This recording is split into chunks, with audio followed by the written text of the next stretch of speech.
definitely do believe that there was 100% more than one shooter. Every other person that I've talked to that did get unfortunately hit as well have all said the same things. Um, when we got shot initially, didn't care which way it came from. I just know it was time to run. We ran about 200 yards in a 180-degree line from where the gunshots were coming from, at least the sounds. Got behind a car, made a call to my parents, and I thought that's kind of where I'm hanging out right now, at least until everything kind of subsides.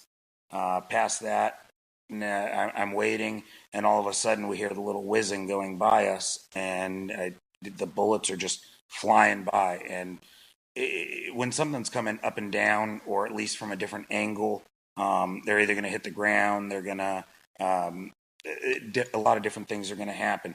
When someone's shooting from a straight horizontal line, it's just going to keep flying. As soon as we heard a little break in it, we knew we had to keep running. We heard the gunfires approaching where we were. They just started getting closer and closer and louder and louder. And I knew we were getting gunshots that were closer to us than where they originally started, and that's when we knew we had to run. I do believe that there were people inside of the venue that once the initial shooting started, and everyone kind of panicked, running everything. Once the lights turned on the stage and kind of lit everything up, it was a lit target. Every other night at the concert, everybody kind of exited right off Las Vegas Boulevard. That was standard. That was routine. You get out of the concert and you go down and go into the next casino. Well, at 10 o'clock, they closed every exit on Las Vegas Boulevard, every single one. They gated them all closed with chain link fences. 10:08, the shooting started, and it was we were pigs sitting in a corral. We only had one exit to go out of, and I'm sure nobody was familiar with where we were going. Everyone was just running, kind of following the sheet is what we were doing. The same exits that we have came in and left Friday and Saturday night were definitely closed. There were people that went over there and tried to leave, and there were cops that were telling them, no, you have to go the other way. You can't come out here. Go the other way, run the other way. There was just a lot of things that just kind of didn't sit right. Of course, they're trying to come up with and try and close this as quick as they can, and try and put this behind everybody, the whole country, the whole nine.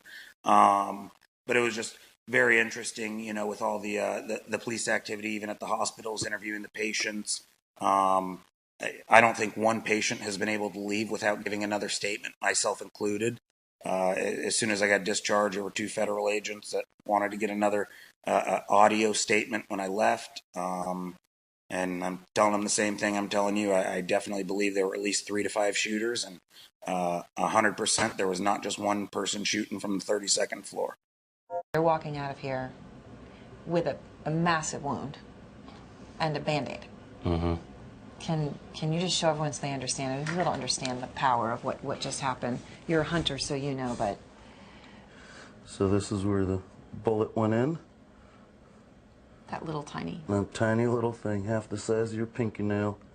And there was no exit wound, but everything kind of moves around, and you kind of get left with a bruise, I guess. And there's going to be a whole bunch of inflammation, and swelling will subside in hopefully a couple days, and we can move on.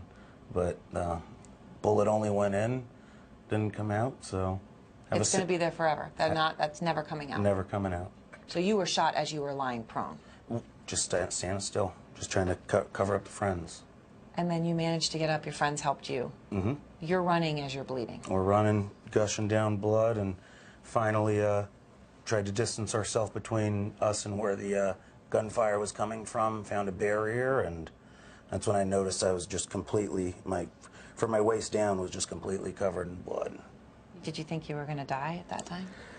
I didn't think I was going to make it out of there with 22,000 people all running. Everyone's looking for either a cop or an ambulance, and I'm not running as fast as everyone else. I sat at the car, made a phone call to my parents, told them I loved them. There was a terrorist attack, and I was shot.